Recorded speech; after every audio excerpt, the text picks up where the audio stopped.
What's up, everyone? It's Bones here. In today's video, I'll be featuring Amazement as I continue my journey through Cyberstorm Access. But before I begin, if you could happen to click on those thumbs up and subscribe buttons, it would be greatly appreciated, as it goes a long way in supporting the channel and shows me that you like content like this. Clicking on those notification bells would also mean a lot, as they notify you when I upload on the channel. So I would like to begin by saying this deck is kind of like a smaller Labyrinth deck. You'll see that we have our level 4 normal summon Comica, and it has 1400 attack, 1800 defense. It's also a +1, and it has an extra ability to change who your traps are equipped to, and your traps are attraction trap cards, so that is important to note because they aren't all Amazement trap cards, though your Family Faces is an Amazement trap card. And from here we're then going to set 3 more, as we're going to pass to our opponent, and then they're going to end up getting the For Hire quick play for turn, activating the Destruction on draw phase, going into their Hugin, using the Hugin in order to pitch the Herald, get themselves the Fountain, as they're then going to go into the main phase, activate the Fountain, activate the Tip, and from here they're going to get the Freezing Curse, as this will get them 2 more draws, as they're going to activate the Fountain. And from here we're then going to see them get into the Destrudo and the For Hire quick play, as they're going to activate the For Hire quick play in order to get themselves into the beat. And then from here we're going to end up using the Punishment to out the beat, because we don't want a For Hire monster on their board, as we're going to use the Entis to also try and out the Fountain, and they're going to use the Runic Curse, and this kind of hints that they might not have any other Runic quick plays, which is nice, but we're also going to see them use the Monster Reborn of the For Hires in order to get back the beat. And now from here we're going to use our Coaster in order to equip it to the beat, use its effect in order to Rhoda, but our opponent is going to hit that with a Ghost Ogre. That's an important interaction that you should keep in mind, because your traps are basically equipped, so they can get ogred. And we're going to equip the Train now to the beat in order for us to use the Family Faces so that we can snatch steal the beat, and this will basically force them to end turn, as we're going to use the Train, change the position of the beat in order to get back our Coaster. And then from here we can go on to our turn, where we're going to get the Time Ticket for turn, and this is basically a Cleaford Scout and a Trap Trick put into one card, as it lets us pay 800 in order to add 1 Amazement card from our deck to our hand on our turn, or on our opponent's turn set 1 Attraction Trap directly from our deck, and it can be activated that turn. We're then going to get ourselves the first new card that I'll be going over in this video, and that is the Dominator, and it reads that if you control an Amazement monster, you can special summon this card from your hand, then you can add 1 Amazement Family Faces, which is your Snatch Steal, from your deck or graveyard to your hand. And I would like to keep in mind that this is all 1 effect to special summon and add, so your opponent can't imperm to stop the add, so it's kind of like a Drytron monster. And during your opponent's turn, quick effect, you can target 1 other effect monster on the field, shuffle this card into the deck, and if you do, special summon 1 Amazement Administrator Arlecchino from your deck, then change the targeted monster's attack to 0. You can only use each effect of Amazement Dominator once per turn. So I like to think of this card kind of as your one of Big Lady in Labyrinth, because that's kind of how I play it in this deck. It's just a one of that gets you into the 3 of that you want to see, which is basically your Multi-Faker or your Other Lady. And we're then going to use the Coaster now in order to out the Fountain, as we're equipping it to our own Comica, and our opponent is actually going to scoop on that. So I know we didn't get to use the new card, but it will come up later on. Now for this second replay, and I'm sorry for spoiling, but I completely threw this one, and you'll see how momentarily, but my opponent's going to end up using the Hugin for the Apex Avian, and from here they're going to activate the Fossil Dig, as we're going to use the Droll on this, and we don't care about them going into Mannequin Cat as long as they can't draw a bunch off of Runic spells and stuff like that. But we're then going to see them use the Mannequin Cat, get back to Apex Avian,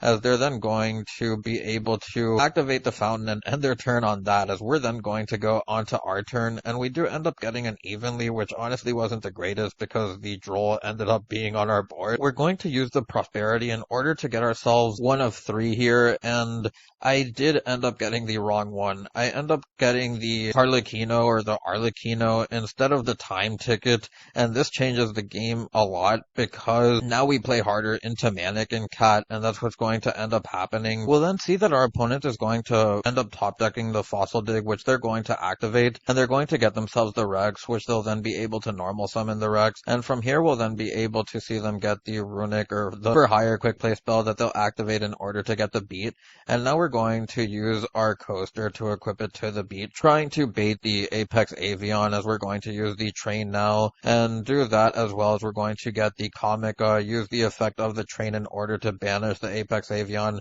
activate the other coaster because it's not a hard once per turn to activate, as we're going to bring out our Arlecchino as our opponent is going to be able to get the Mannequin Cat for a Sprite Blue, and then from here we're going to end up making another big mistake. This was just me overthinking things. I don't know why, but I ended up hitting the Sprite Blue when I really should have waited. That's going to end up making things really limited, as because I don't have Comica on board, we can't change who the horror is equipped to. So from here we're going to use the effect straight away, since it really doesn't matter at this point. Our opponent is going to use the beat to bring out the Raphael, and then from here they'll be able to get a search plus excavation search, and they're going to get themselves into the Brilliant Flames, as they're going to go into the Fulgo, and then from here they'll use the Flames in order to pop our Harlequino, or the Harlequino. We'll get the two banishes there as they're going to use the Runic Fountain, put back two, get another draw off of Fulgo, and then from here they're going to end up using the Rex to bring that back, as they'll then be able to use the Sprite Red, bringing that out, going into the Gigantic Sprite, use the Gigantic Sprite in order to bring out the Dampa, as now they're just going to pass turn on that, as we're going to end up drawing into Horror, and we're going to end up normal summoning the Comica, using its effect as they're going to use the Rex. This will end up triggering the Raphael and the Dampa, which will end up pretty much spelling our demise here, as they're going to pop the Comica,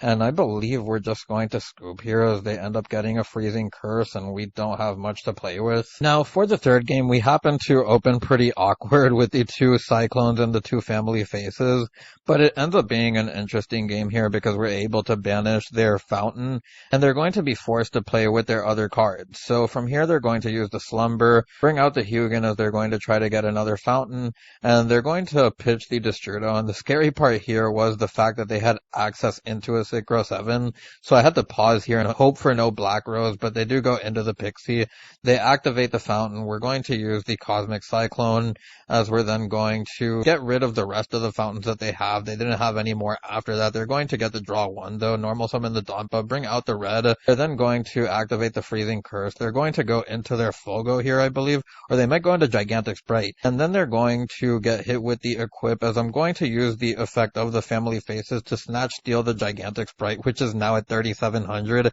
which also outs the Pixie, which is very nice. But we're then going to get the Arlecchino for turn, attack over the red, as we're going to set the Family Faces, and then from here we're going to see them get a Slumber, which does give them access into the Munin, and I found it interesting that they chose not to protect their Runic Fountain, but then again, maybe it was because they didn't have enough Runic Quick Play spells to make it worth it. But they're then going to normal summon the Ogre, go into the Fulgo, and then from here they're going to use the Fulgo, bring out the Rex, so they're going to use the Rex in order to get a search, and then from here they're going to go to the end phase, as we're just going to go directly into the battle phase, and that'll prompt them to scoop. Now for this second game, we ended up meeting up with the bigger sisters, Labyrinth, and they do have the Pot of Extravagance, and this ends up being a pretty solid game one, as they're going to get a draw 2 here, and we're going to see them use the Ariana, which will get hit by the Imperm, and then from here they're going to set 3 and pass, as we're going to go on to our turn, and then on draw phase we can use the time ticket to get our search for our Comica. So kind of mirroring what they're doing here, we're going to normal summon the Comica, use its effect, which will get us the coaster, and then from here we can set 5 total, and then go onto the end phase where our opponent will use the Dogmatic Punishment,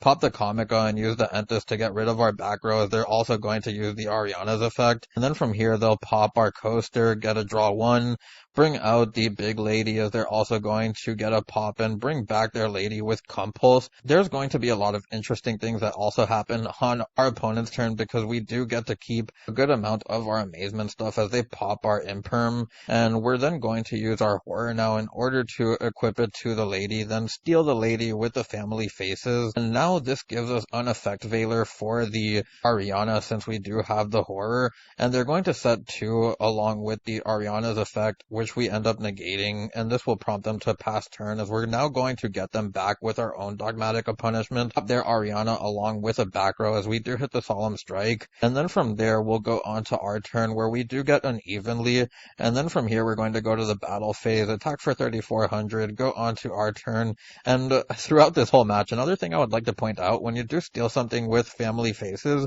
you do get to treat it as an Amazement monster, which is pretty nice, but we're going to go to our turn, get another Horror, attack with the Lady for 3,400 more, get the Horror, then go to our opponent's turn, and then from here our opponent will get the Big Welcome, which does stall them for a turn, as we're going to go back to our turn, get a Prosperity, and another big mistake is going to happen here. I ended up actually clicking directly into EP instead of main phase 2 accidentally, so I didn't get to use the Prosperity. But our opponent will survive here, and we're going to use the Horror in order to stop the Ariana from searching, and then from here we'll attack over it, as we'll end up passing, unfortunately. Our opponent will end up getting the Gozen match, so we aren't punished for it. Now, on to game 2, and we actually drew kind of nice, but the only thing I would like to mention, and this is the first time that it's been shown this replay, the Amazement Precious Park, I am thinking heavily of cutting this card. It just feels like it doesn't do enough to stay in the deck, and there are a couple of choices that I will talk about later in the video, but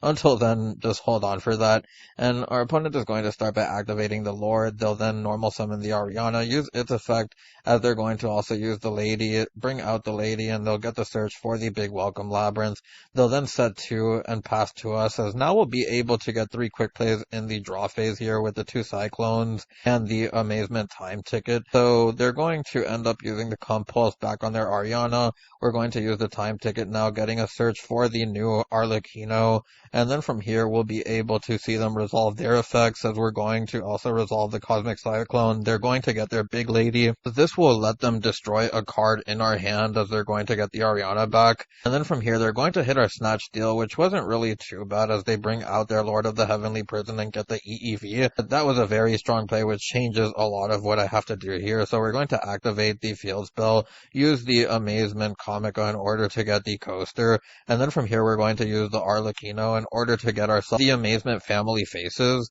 and then from here we're going to use the Coaster on the Comica, use the effect of Coaster to send the EEV because we had to, and then we'll set the Family Faces, go on to our opponent's turn. Now we're going to go into our Arlecchino with the new Arlecchino, and our opponent is just going to Lava Golem us, and unfortunately we're not going to be able to do much from here, as they're going to get back the EEV, and that pretty much spells the end of game 2. Now on to game 3, and you can probably tell from the opening hand how this is going to go. You win some, you lose some, and we're going to get the amazing time ticket. We're going to get the new Arlecchino, as we're going to activate the Prost now, and we're going to get ourselves a search here for, I believe, an Imperm, and you'll see that we actually have the Wannabe in hand. I'm going to read over that now. What Wannabe allows you to do is, during the end phase, you can send this card from your hand or field to the graveyard, excavate from the top of your deck equal to the number of your opponent's unused spell and trap zones, and if you do, you can set 1 excavated trap,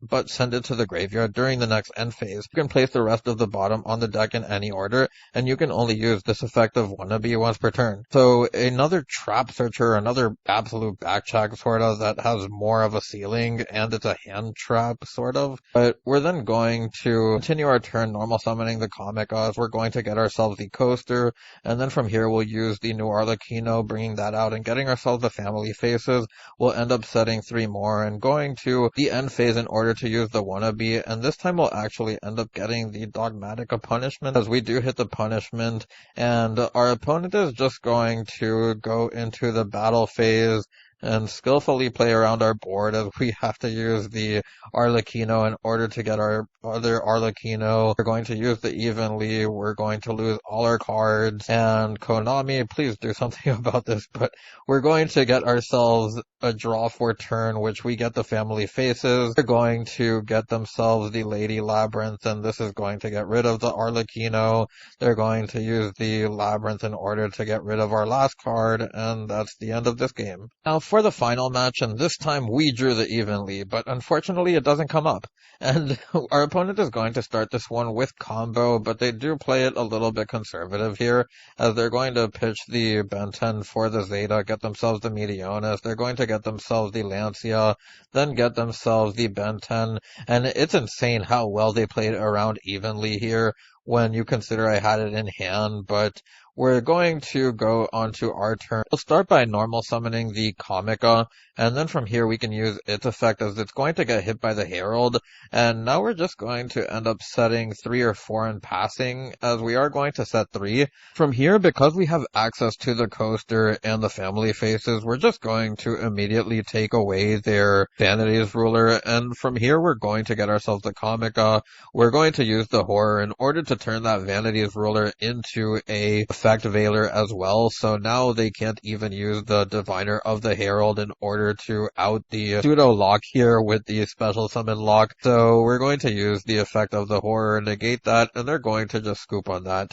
Now for this next replay, and we opened a decent-ish hand with a hand trap, the Arlecchino, we also have Santa Claus, and from here they're going to combo off a bit as they are going to make a bigger board than before, and we're then going to see them get the Herald of the Diviner off the Ben 10, use the effect of the Herald, send the Arclight, as they're going to get a search for the Magician of Chaos Max, and then they're going to get themselves the Zeta's effect, which will get them the Meteonis, contributing off the Max, as they're going to bring out the Alpha now, get its effect for the Ben 10, and they'll be able to go into the Herald of Mirage Lights, as they're now going to get themselves the Ben 10 back, or the Chaos Max, and they're going to go into Dynamon now. They're just going to pass on that, and again playing well around evenly, but they're not going to get too far, as we are going to Santa Claus the Mirage Lights away, and I did that because I didn't care too much about Magician of Chaos Max, and considering I knew what they would be getting back into hand,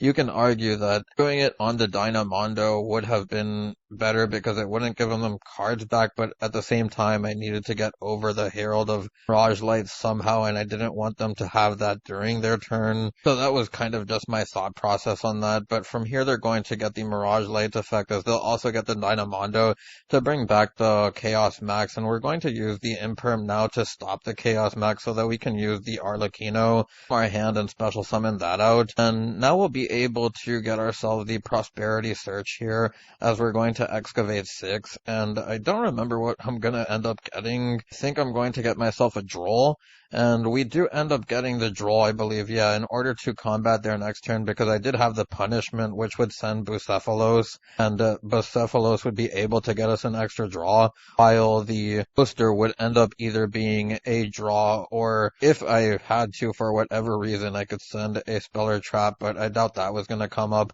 as we're going to go to their turn, and then from here we're going to use the Amazement Trap straight away, use its effect to Rhoda in order to get ourselves the Comica, as we already have the Droll, and then from here we'll go on to the main phase 1, where they're going to use the Gamma Tribute off the Ben 10. They'll then use the effect of Ben 10, as we're going to use the effect of the Harlequin now, or the Arlecchino, and we'll get ourselves the Horror. We're going to put the Gamma face down with the Horror, as we're going to use the Droll on Resolution, and then we'll be able to stop them from here, really, as they're going to use the Eltonin now, and they're going to get over our Arlecchino now, as they're going to use the Meteonis Drytron in order to bring back the Magician of Black Chaos Max, but again, it's nothing that we really care about. Going to attempt to attack. I think when they saw the prompt, they were scared of Dogmatica Punishment, and they ended up scooping, but I think that we had this one regardless, because even if we weren't able to get the draw 1 because we were locked under Droll, we did have the Comica, and the Bucephalos would still get over their last remaining monster without having much to do in their next turn, considering they banished their names with the Eltonin. Now, with all of the replays out of the way, we can finally get onto the deck profile, and the first thing that I would like to point out is, as you can see, the ratios are exactly the same as you would see in Labyrinth, just different cards. Same thing with the Field Spell, but honestly, you could probably take out the 2 wannabes and the Field Spell, and just put in 3 Skill Drain or 3 other traps. Depends, maybe hand traps as well. It just doesn't feel feel like these 3 cards were cutting it enough from my testing. The time ticket is definitely nice, same with the prosperity. The 12 traps are also good for deck count, but they're so low impact that it makes the deck very tricky to play because you have to be very precise with how you use your trap cards,